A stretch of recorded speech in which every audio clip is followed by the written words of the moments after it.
Boa tarde a todos. Vamos entrando no painel 3, regulação tarifária. Um novo regime para uma nova realidade. Para isso, convidamos para subir ao palco o senhor Eduardo Miller Monteiro, que contextualizará as questões abordadas neste painel. Eduardo. Obrigado, senhor.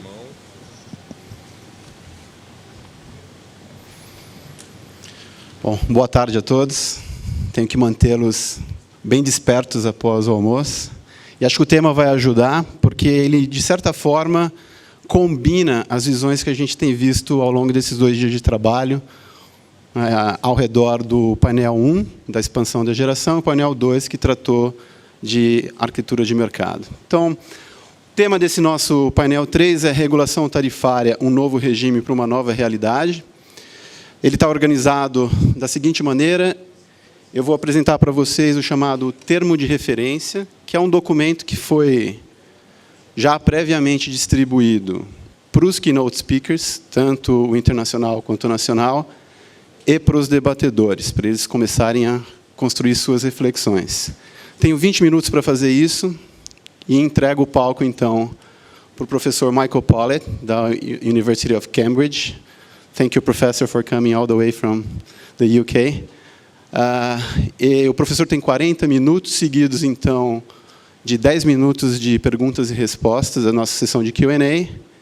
Um breve coffee break, para todo mundo pensar em todas as ideias que ele está trazendo para a gente, sempre muito provocadoras. O Tiago, então, que está cedendo um espaço mais do que nobre da agenda semanal dele.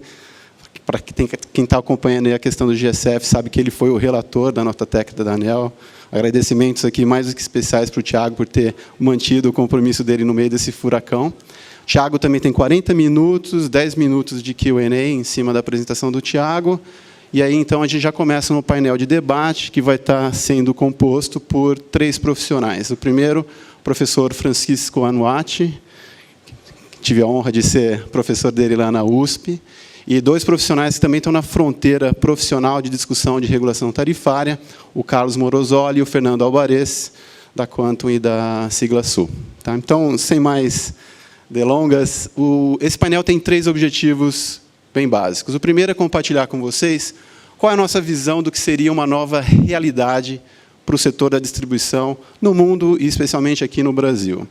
Em seguida, em cima dos fatores que a gente vai compartilhar, que constituiriam essa nova realidade, nós vamos debater visões de modelos de negócios que precisam ser recriados para fazer frente a essa nova realidade. E, por último, a gente quer envelopar os 2 primeiros tópicos no formato de tarifa. Como é que a tarifa precisa ser remodelada para que essa nova realidade seja bem acomodada e para que os novos modelos de negócios sejam viabilizados. Então, para o primeiro tópico, eu gostaria de organizar a discussão ao redor de 4 grandes fatores que alteram a realidade que a gente tem hoje. Primeiro fator, a gente está aqui caracterizando como um perfil de consumo mais volátil, na falta de uma palavra melhor. Então, para ilustrar o que a gente caracteriza como um consumo mais volátil, vamos primeiro definir o que seria o status quo, a realidade conhecida. Estou fazendo uso aqui de um estudo publicado anualmente pela IEA, International Energy Agency. Essa aqui é a versão mais atual, de 2014. É aquele estudo chamado World Energy Outlook. E a gente está vendo ali na tela regiões globais e a demanda de cada região por eletricidade. As barrinhas amarelas ou laranja, no caso de vocês, demonstram ou apresentam qual é a demanda atual de cada região global como essa. Impressionante olhar, por exemplo, para a China, já é uma demanda impressionante. Mais impressionante ainda é olhar para a barra azul, que projeta qual é o aumento da demanda daquele país para o ano de 2040. Então, super impressionante, né? De encher os olhos para quem pensa em crescimento e investimento. No nosso caso, a gente está dentro daquele bloco da América Latina. estamos aí também com um cenário que mostra uma projeção de dobrar essa demanda entre 2012 e 2040, tudo em cima de um cenário central da IEA, que é o chamado cenário de novas políticas, que assume que as políticas que já foram iniciadas em 2012 serão efetivamente implantadas e, portanto, a demanda crescerá 1,1% ao ano, consolidando, então, um crescimento de 37% ao ano, 37% até 2040. Outra maneira bastante clássica de olhar perspectiva de crescimento é esse gráfico aqui, bem conhecido para os mais veteranos do setor elétrico, e aí sempre vem à memória o perfil de consumo de um americano, norte-americano. Do lado esquerdo, vocês estão vendo, então, os Estados Unidos, com consumo de aproximadamente 12 mil kWh ano, que daria mais ou menos 1.000 kWh mês. Em 2013, foram 909 kWh mês para um americano. A gente hoje está com 2.400 ano, mais ou menos uns 200 kWh mês, média. Ou seja, a gente teria uma avenida gigante de crescimento se a gente realmente assumisse que um americano consome mais ou menos 5 vezes o que um brasileiro consome. No entanto, a gente sugere extremo cuidado com esse tipo de projeção. Por quê? Esse terceiro gráfico aqui é um pouco diferente em relação aos eixos e ao indicador que a gente está trazendo. A maneira intuitiva é a seguinte. Vamos olhar, então, para a curva da China, que é essa aqui superior. Ela está mostrando o seguinte. Quanto maior o meu PIB, maior é a minha necessidade de energia, só que o indicador que eu estou trazendo não é mais eletricidade. Aqui é energia primária, ou seja, todas aquelas formas que estão disponíveis na natureza. E aqui a gente está falando, essencialmente, de petróleo, gás, carvão, biomassa e um pouquinho de nuclear. Tá? A intuição diz, PIB cresce, demanda por energia tem que crescer também. No entanto, olha o que já está acontecendo, o que já aconteceu com os Estados Unidos e com a Europa. Eu cresci o PIB, eu já estou vendo uma inflexão dessa curva, dizendo que cuidado com essas projeções, onde crescimento necessariamente exigirá linearmente mais energia. Isso é fundamental para a premissa de sustentabilidade econômica e financeira de uma distribuidora de eletricidade, cuja receita é uma multiplicação de preço versus quantidade de energia. Além disso, entra o segundo fator, que é a alteração que tem sido observada no Brasil da composição tarifária. Uma maneira muito sintética de ter essa visão é essa que está ali no quadro, é um levantamento super recente feito pela Associação dos Distribuidores, que diz o seguinte, de cada R$100 de uma tarifa média, R$56 vão para cobrir geração, transmissão e encargos setoriais. Outros R$30 vão para cobrir impostos estaduais e federais, essencialmente ICMS, PIS e COFINS. Só R$14 ficam para a distribuidora chamada parcela B. Esse número, 14%, 16 anos atrás, era 40%. Então, a gente chama esse do fenômeno de compressão da parcela B, e logo à direita vem aquela pergunta crítica. Será que esse regime de repasse automático de parcela A via distribuidora já chegou no seu limite, o chamado pass-through? A pergunta é muito importante porque, pro curto prazo, todo mundo viu a pressão sobre o caixa das distribuidoras em 2013 e 2014. Os tranches de empréstimos necessários foram para cobrir esse tipo de alteração de composição tarifária. Pior ainda, estruturalmente, olhando para o futuro, as distribuidoras estão crescentemente assumindo riscos para o seu caixa sem nenhum bônus para esse tipo de ônus que ela tem que tocar no seu dia a dia. Uma maneira mais eloquente ainda de ver como é que eu estou assumindo riscos enormes da parcela A sem nenhuma compensação por essa gestão é esse levantamento que a gente terminou em março, lá em 2015, trabalho bacana que o Richard liderou, olhando para todas as distribuidoras, baseado inclusive nas notas técnicas da ANEEL e em documentos da CCE, a gente está projetando para 2015 um aumento de quase 50% da tarifa, sendo que desses 50%, ou 49,6%, 16,3% são devidos ao efeito das bandeiras, que são um sinal econômico importante para o consumidor perceber que, efetivamente, o custo de geração está aumentando. Outros 23%, os efeitos das revisões tarifárias extraordinárias que procuram reequilibrar o equilíbrio econômico-financeiro rompido após os efeitos da MP 579 de setembro de 2012. Só 10% daqueles 50% estão naquelas condições normais de temperatura e pressão previstas nos contratos de concessão, olhando, então, para reajustes tarifários anuais. Incorporo IGPM e desconto disso o fator X. Tá? Parece, então, que esse segundo fator modifica a realidade atual e algo precisa ser feito. Outro fator muito importante, que já está sendo, e foi muito mapeado no painel 1 e no painel 2, é a chamada inserção da geração distribuída. Quem estuda geração distribuída, quem se anima com ela, sabe dos seus benefícios. Estão todos ali mapeados até em categorias de benefícios. Aumento de confiabilidade e de segurança, benefícios econômicos, hoje no Brasil, muito devido à diminuição de perdas, adiamento ou diminuição de investimentos ao longo da cadeia de GTD, diminuição de emissões do lado ambiental e até quando a gente vai para o laboratório, coisas muito interessantes como redução de flickering e redução de distorções harmônicas. Ótimo, é por causa exatamente desses benefícios que a gente vê nas projeções mais ousadas um quadro que leva uma penetração de solar e eólica com menos de 1% no ano de 2011, indo para 9% no ano de 2035.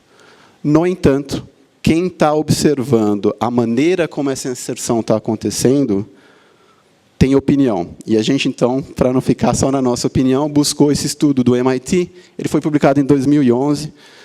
O Luiz Augusto foi um dos primeiros que apontou para a gente a existência desse estudo aí.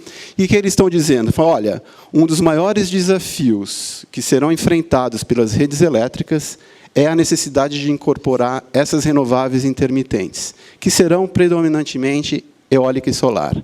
Qual é o problema que isso gera do lado da distribuição? É que essa energia varia no tempo, e aí eu gosto muito da expressão, é perfeitamente imprevisível. Ou seja, nem adianta tentar, porque vai ser imprevisível. Por causa disso, eu gero um problemão para o operador, que tem que ficar instantaneamente combinando o que é gerado com o que é consumido, e, numa segunda derivada, para o planejador, que não sabe, afinal, qual é a rede que eu tenho que projetar no futuro para balancear estruturalmente as minhas redes. Indo, então, para o quarto fator que gera uma nova realidade para o mundo da distribuição, a gente separou aqui, para novas tecnologias, duas grandes plataformas ou fenômenos. O primeiro deles é Smart Grid, redes inteligentes, com todo o seu charme. A gente dá um curso de Smart Grid lá no Instituto, a gente adora o tema. Os benefícios são muito bem mapeados, né? O controle de sistemas em tempo real, gerenciamento de demanda, e exatamente pelo fato de eu implementar de uma maneira exitosa sensores, atuadores e controladores em tempo real, eu transformo aquele sonho antigo de modelos tarifários mais arrojados em realidade. Eu consigo, finalmente, implementar tarifas inteligentes. No entanto, por causa do fenômeno introduzido por redes elétricas, que adiciona uma complexidade muito ampla, que é o fato de eu ter não mais um consumidor que apenas se conecta à rede e absorve elétrons, e passar a ter um consumidor que também passa a injetar elétron na rede, eu passo a ter esse fluxo bidirecional, que, numa segunda derivada, altera a lógica da relação entre quem gera e quem consome, e, numa terceira derivada, força eu pensar em novos modelos para distribuição por causa dessa nova relação entre geração e consumo. A segunda plataforma tecnológica que a gente mapeia como de alto impacto é o carro elétrico. No mercado, desde 2008, a Tesla vem liderando os esforços mais arrojados, só que a gente tem que lembrar que, na prática, o carro elétrico vai gerar o chamado efeito bateria. O cenário é bem simples, eu compro meu carro elétrico, à noite eu estaciono o carro na minha garagem, plugo, como aquela senhora está fazendo, o carro na minha rede, e, a partir desse momento, começo a carregar a bateria do meu carro. Amanhã, eu poderei, dependendo da implementação tecnológica e tarifária, escolher, eu vou suprir o consumo da minha residência pela rede da concessionária de distribuição ou pela bateria. Como é que eu, de uma maneira agregada, planejo e lido com os desafios de operação desse tipo de fenômeno, que pode, em alguns casos, até o Julian Critchlow, ontem, no painel 1, disse que pode facilmente dobrar a demanda de uma residência. O mesmo estudo do MIT já identificou esse fenômeno também como um grande desafio, e eles são mais técnicos ou mais engenheirais, dizendo, olha, quando introduz esse tipo de efeito do carro elétrico e o efeito bateria, o que vai acontecer é que pode ser amplificada aquela relação entre pico de demanda e a média da demanda. A diferença entre pico e média, na prática, significa, para os engenheiros que conhecem bem, subutilização das redes, o que pode, num segundo efeito, gerar aumento tarifário para uma parcela significativa dos consumidores. Esses são os 4 fatores que alteram a realidade. E, em cima disso, então, o MIT, 2 anos depois, em dezembro de 2013, ele partiu do futuro das redes elétricas e fez esse estudo, as distribuidoras do futuro, as concessionárias de distribuição do futuro. E a essência das conclusões é mais ou menos a seguinte: aquela lógica que definia a relação da distribuidora com seus clientes em cima de um fluxo unidirecional pode não mais ser válida. A partir do momento em que eu consigo implementar todos esses efeitos, eu vou olhar para um consumidor que passa a ter, então, 4 tipos de papéis: cliente, parceiro, fornecedor e, em alguns casos, competidor. Como é que eu olho para esse desafio e remodelo os meus negócios para fazer frente a essas dificuldades? A IBM também recentemente lançou um white paper bastante sintético, 12 páginas só, recomendo baixar, e eles sumarizam as conclusões desse estudo no chamado Horizonte de 10 anos, ou The 10-Year Landscape, que até iconograficamente resume bem o desafio. Eletrodomésticos inteligentes, consumidores vendendo sobra de energia, micro-redes e por aí vai. O resumo é o seguinte: esse novo horizonte, que nem está tão distante assim, 10 anos, vai trazer novos ambientes, tanto transacionais quanto físicos, para os meus consumidores, vai exigir novas redes do ponto de vista físico, onde os ativos passam a ser não somente elétricos, mas também de telecom e de sensoriamento, desafio para o regulador em termos de reconhecimento de base de remuneração, e novos modelos de negócio para dar vazão a todas essas mudanças. Isto dito, se a gente quisesse fazer uma comparação entre hoje e futuro para o modelo de negócio da distribuição, talvez essa tabela aqui ajude. Então, do lado esquerdo, a gente está vendo, então, um modelo atual no Brasil para a distribuição, onde a geração é predominantemente centralizada, migrando, será, num futuro, para uma inserção crescente de GD, em qual proporção e com qual velocidade. De novo, as distribuidoras hoje, no nosso modelo legal e regulatório, são as responsáveis para fazer a previsão de demanda, que então modela todos os parâmetros para os leilões regulados pelo governo.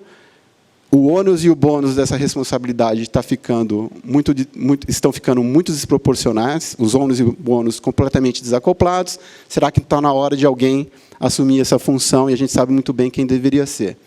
O fluxo energético, que era unidirecional, obviamente se torna bidirecional, a base de ativos migrando de elétrico para elétrico, de telecom e de sensoriamento.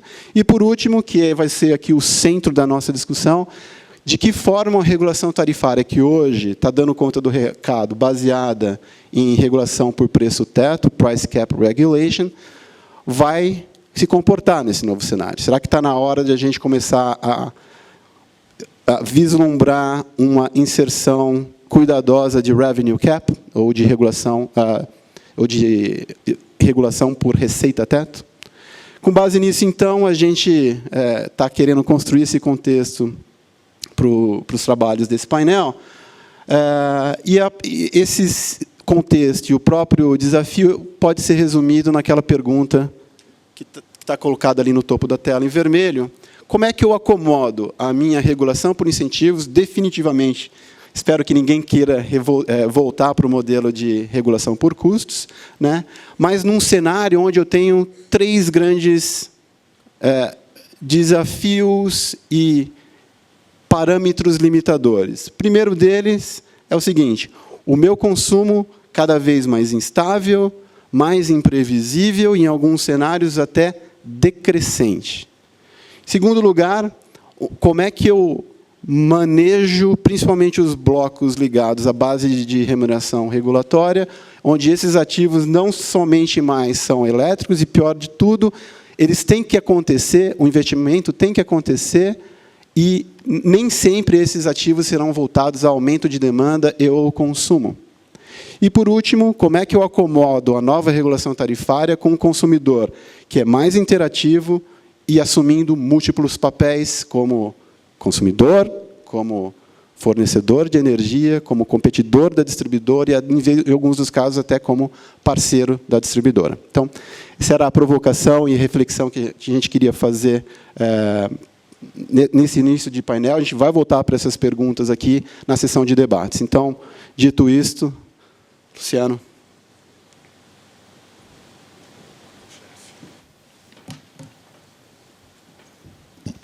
Muito obrigado. Agradecemos ao Eduardo.